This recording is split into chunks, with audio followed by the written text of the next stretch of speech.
Ten. Stand by to take studio. 7, 6. Stand by camera 1, mics 1 and 2. 3, 2, 1. Take studio.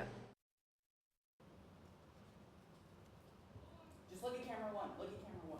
Hello, welcome to a new episode of MCTV News. I'm your host, Bo Weatherby. And I'm Ryan Beach. For this episode, we're going to be taking a look at the grad benefit concert, the senior boys basketball tournament, the Snowman Festival, and finally, we're going to see the safety video. But first, our top story. The grade 12 benefit was quite a hit, even for the grade 12s, even though that it would have been a great time for grade 12s to make some money for the grad benefit. It was a great hit, and Tony Nault has the story. MCHS is a school known not only for its athletic abilities, but also its dramatic ones. This is shown throughout the year with our musical, coffee house, our spring play, and grad benefit concert, a concert put on by the graduate class to raise money for different charities. The grad benefit concert is actually a long-standing tradition of grads putting on an event to showcase. It used to be just grads that would perform, but now it's everybody in the school who can perform, and it's local talent, just to show off a little bit of what we've got. And it brings something to the town of Morinville, because all the kids here say there's nothing to do, so we brought you a concert. It's a concert that the graduates have organized so we can raise money for our graduation. It's a benevolence fund for the grad students, which means that obviously grad tickets, because we have it at Northlands, they're very expensive, and we want to make sure that every person who's graduating this year has an opportunity to bring their friends and family to grad, rather than just being able to bring whatever they can afford. So any funds that we raise from grad benefit and other grad charity events will be going towards making sure that everybody who graduates this year can have everyone they want at their grad. I think it's really good. Unless you go to the plays or the coffee house, you don't really get to see much of the student talent, and this is a really good display of our students in action. Whatever talents they have. Mainly it's usually singing and instruments and stuff, but there's reciting poems. There's any really talent you have, I guess. The atmosphere is great if you have people that are really supportive, which these guys all are supportive. I'm sure being on stage was really nervous, but having the supportive friends to help you through it really must have helped on stage. I know on stage there's a different dynamic than when you're just practicing. Being on stage, the crowd is really involved, and it really helps with the person's confidence if the crowd is involved. I think it was awesome. The audience that showed up was amazing. The turnout was great as far as numbers, and the performances went as well as I could have hoped. It was really good. All the performances were excellent. Everyone did a great job. They were all really nervous, but they overcame it really well and did a great job. You should expect great performances, and that's what you'll get. The people who perform here are really well. They practice a lot, and it definitely shows. They all did such a great job. From MCTV, this is Tony Nault. Out on 2. Oh, 2's out Well, again. that looks like. So just go to camera 1 and 3. Well, that looks like it was a great show. So today we have for an interview the great Mr. Battistine to talk about the Rogers Champagne bike trip. Thank you for coming on. Thanks for having me, Bo. Appreciate it. Thanks for having me on the show. So what's the story behind the trip? Well, the bike trip was started 23 years ago by a teacher at Primo, John Henderson, who basically took kids up to the mountains to Lake Louise and Jasper, and then basically, sorry, I'm a little, sorry guys, we are having some technical issues right now. I think that's part of the problem right now. Anyways, the trip was founded that the kids could go on a trip to the mountains and could basically cycle from Lake Louise to Jasper. So that trip's been going on now for 23 years, and again, we're going to be hosting it again this May, upcoming just after the May long weekend. Do you have any memorable moments of the trip? I've had a few. I mean, we've had every kind of weather, you know, from hot to cold to snow to rain to sleet and hail. We've seen lots of different wildlife. The great thing about this trip is you go every year and you see something different. The mountains kind of present themselves in a different way every year. And kids who go tend to want to go again in the future. So, I encourage anyone who's been on the trip before. I mean, obviously, would love to see it come out again. But we're always looking for new kids as well to come out and do the trip as well. So, yeah, I mean, that's about it. So, what do kids need to know about for signing up at the bike trip? Well, we are going to have our first information meeting on Monday, coming up this Monday at lunch in the graphics lab, in the media lab. And I encourage any student who's interested in the trip to just kind of come out and see what the trip's all about. There's no obligation if you come to the meeting. And we'll let you know kind of what's coming up. There are some training rides students have to participate in April. But all that information will be provided at the meeting on Monday. Or they can go to my website at www.bowderstein.net, and there are some links on the website as well to give them information about upcoming dates and what the trip's all about. So, yeah, that's about it. All right, thank you, Mr. Bowderstein. Thank you for coming on the show. Thanks for having me, Bo. Really appreciate it. All right. Rose Van Brabant covered the story about the senior boys basketball tournament, and turns out the basketball tournament went well, so let's see what she has to tell us. During this year's MCHS Senior Boys Tournament, the teams came from across Alberta to compete. Each team had different experiences that helped them on the court. Just getting back to the program, played for 3 years here on the senior team, and I thought giving back, just helping other kids to become better basketball players. Actually, I was coaching my daughter's team. She wanted to play basketball, and they had no coach, so I coached them for 6 years, and then this year I took over the boys' team. It's been a sport I've played my whole life. It's something to pass the time at school. It's something I'm good at, something I enjoy doing. It's good to get together with the team. They always fight for each other, and they help me out through it. Like any other sport team, however, basketball teams aren't always perfect. Like all other sports teams, the teams in the tournament had their flaws. It's just a lot of young guys, grade 10s, grade 11s on the team. Very young, inexperienced, need a lot of work. That should come throughout the years. You guys beat us, but we hung in there pretty tight. We're a 1A school where you guys are either a 2A or a 3A, so a lot bigger school than us. Last year we went to zones and we faced the #1 team, and they treated it as a joke, but we really put our name out there, and ever since then Onaway hasn't really been questioned as a low school. We've been now known that we fight for what we want. And that is just one of the many redeeming qualities that can save a team. Just like there's a yang for every yin, each team has a strength that helps them overcome their weaknesses, such as a coach or player's determination.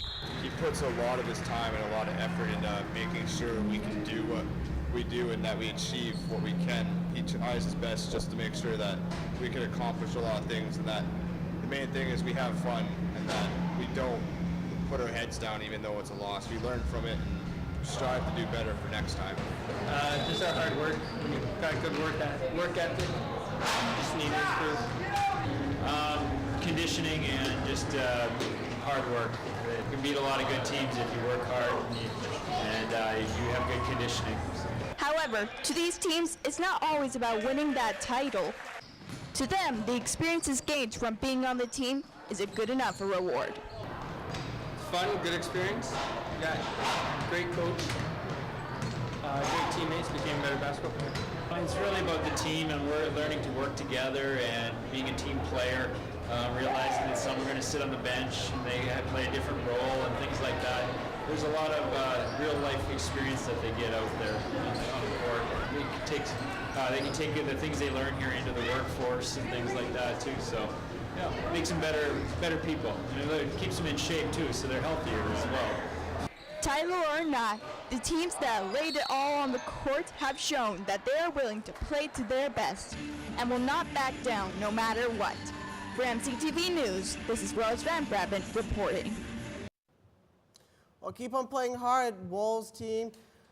And also for our weather segment, we have Ryan Beach to tell us how the weather's going around in our nation state. Forecast at Whitehorse we got -6 with sun We've got Yellowknife at -26 with some clouds. We've got Vancouver at +6 with just some clouds. Very nice, very nice. Regina at -15, kind of cold, which is a little bit of clouds. We've got Winnipeg at -19 with some clouds. We've got Toronto -14 while it's snowing. Montreal, it's snowing and it's at -8. And we've got Iqaluit at -26 with just some clouds. Then we've got St. John at -5. And then we've got Halifax at -1 with some clouds. Let's look at our Alberta forecast.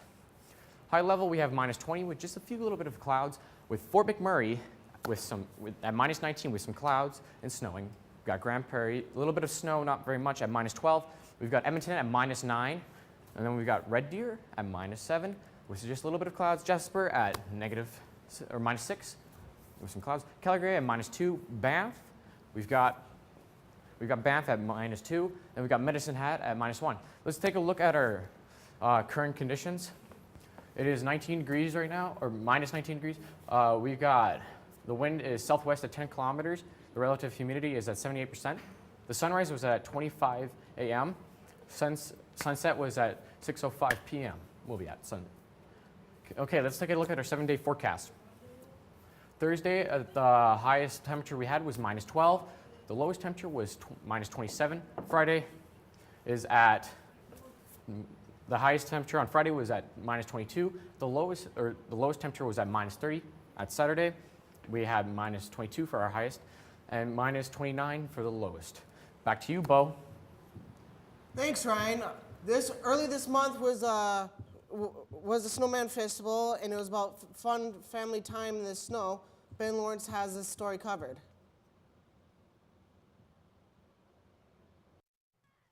The Snowman Festival is an event that takes place every year on the Family Day long weekend in February. The festival poses as an opportunity for families throughout Morinville and area to have some quality family fun. Before the weekend began, I spoke to the organizer, Alan Jacobson, to find out what actually occurs at the Ice Cold Communion. We've got a family dance that's taking place here at the Community Cultural Center, which is a great event for families to get together, bring your little kids, all ages.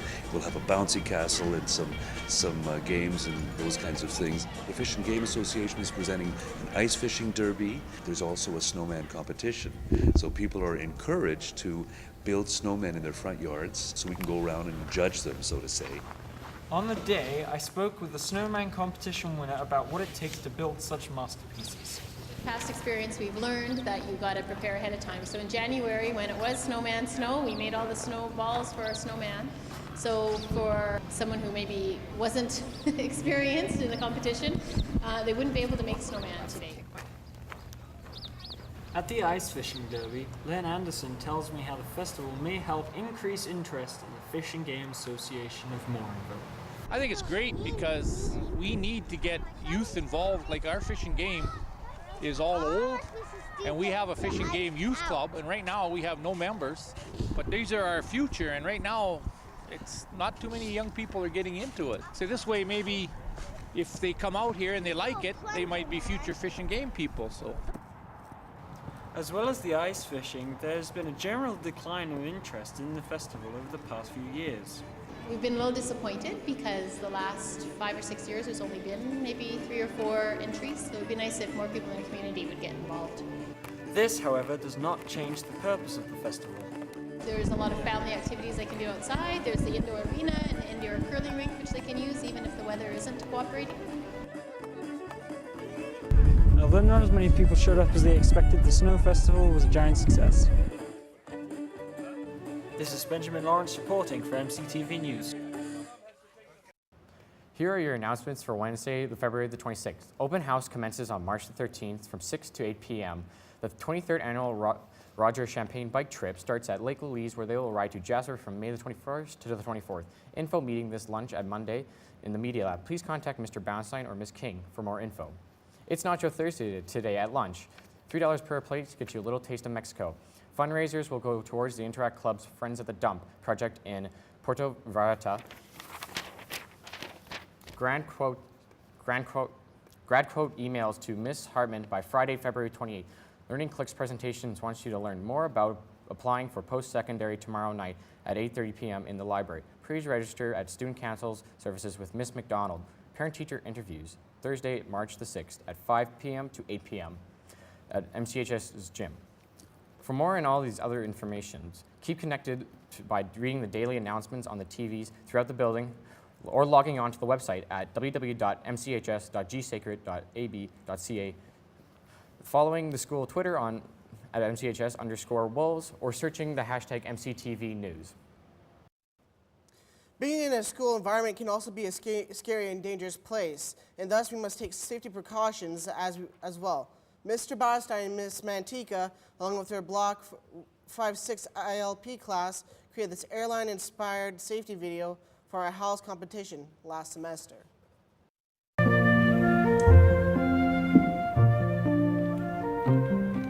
Hello, I'm Greg Bautestein. And I'm Amanda Mantica. We'll be your cabin crew for the duration of this 4-year flight.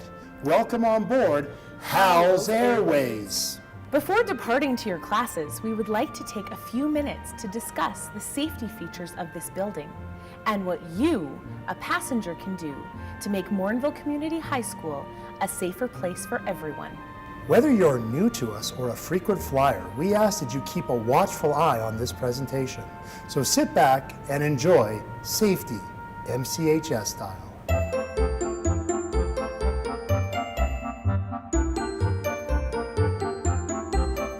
Make sure your belongings are kept under your desk to make it easier for others to get around in the classroom. Thank you. If you don't require your belongings, please secure them in your hallway locker. Passengers must follow crew instructions at all times. This includes if your clothing is deemed unsafe or inappropriate. Passengers must dress in a comfortable, modest, and respectful manner. For your safety, footwear must be worn at all times. If you haven't been introduced to one, this is a belt. If you are having an issue with your pants being too low, be sure it is snug across your waist, but not so tight to lose the feeling in your legs. This will help to prevent embarrassing stumbles en route to your favorite class. This is bullying. Excuse me? If it occurs in front of you, stop to ask why.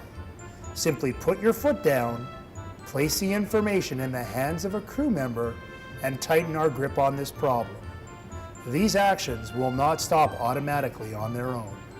Remember, take no action toward another passenger that will cause them harm, fear, or distress. If there are younger passengers around you, be sure to keep them in mind and be sure to assist them whenever possible. Please power off all electronics while in class. Electronic devices such as smartphones can interfere with normal classroom operations and must not be used unless approved by a crew member. If any emergency were to occur that would involve the lockdown of a classroom, we recommend the following. Lock the door, turn off the lights, and assume this delightful position. Keep your body as low to the ground as possible and stay absolutely quiet. No matter where you are, smoking on school property is prohibited at all times as it represents a health and a fire hazard. In the case of an actual fire, MCHS is equipped with lit signs that will lead you to an exit. Should we need to evacuate, support others around you who may require help. Your crew are now pointing out the emergency exits around the building. You can also find an evacuation route posted in every classroom. Well, folks, that's almost a wrap. If you want to recap any of this, go to your student planner or head online to the school's website at www.mchs.gsacred.ab.ca. From all of us at Howell's Airways, we promise to do everything we can to make your flight an enjoyable experience. It's a pleasure having you on board with us at Morinville Community High School. Stay safe out there.